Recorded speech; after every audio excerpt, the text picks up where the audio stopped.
So doctor, let's move on to the another question. Hi, I am Abhinav. I have a doubt that what are the preventive advices for urinary stones? The most important preventive factor for urinary stone disease is to drink a lot of water. You have to drink, for a stone former, have to drink at least 3 to 3.5 liters of fluids per day. The second important factor is to decrease obesity or overweight, because overweight or obesity is a risk factor for recurrent stone disease.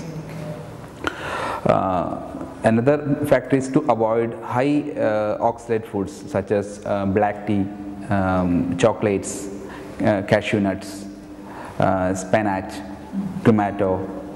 These are the basic foodstuffs which is very high, which has got high oxalate load, and as I said earlier, it has got high risk of stone disease if you eat a lot of oxalate rich foods.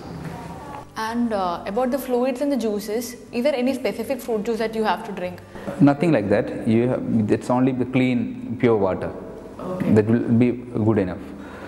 And I've heard that the grape seed is actually causing kidney stones. yes, grape seeds has got high oxalate load, so it can cause an increased risk of stone disease. Oh, so one has to avoid grape juice once they're having kidney stone or something.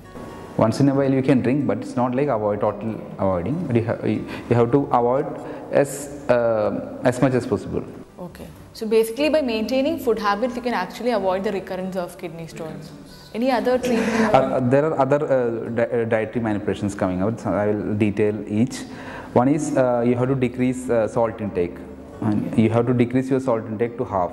And never take, if you are recurrent stone former, never take salted foods like potato chips, pickles, salted fish and all. You have to avoid all extra salt in your diet.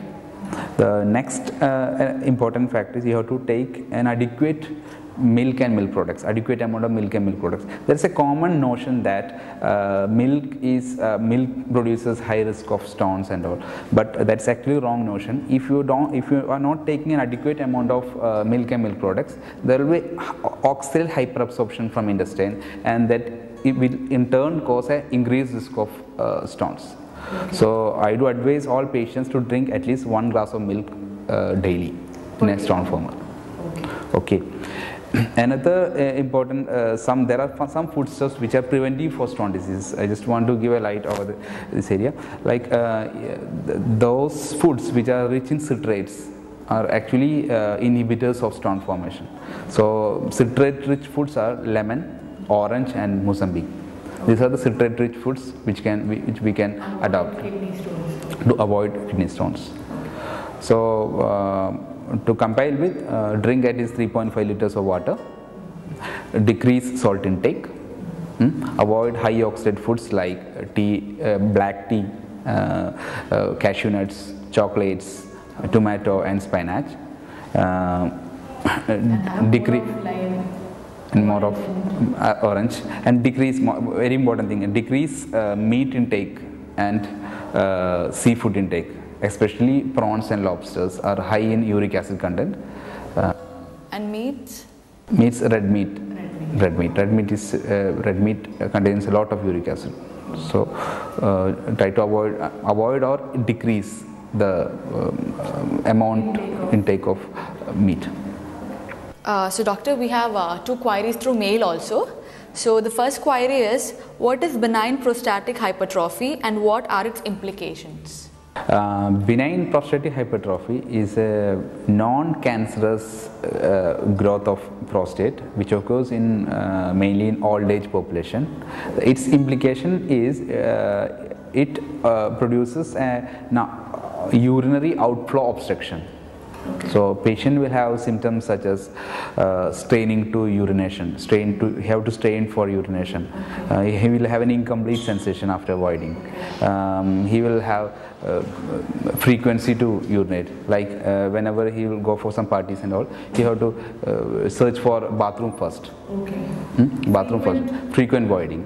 And some patients will have nocturia. That means you have to wake up in night 3, 4, 5 times to urinate. So we'll have a broken sleep.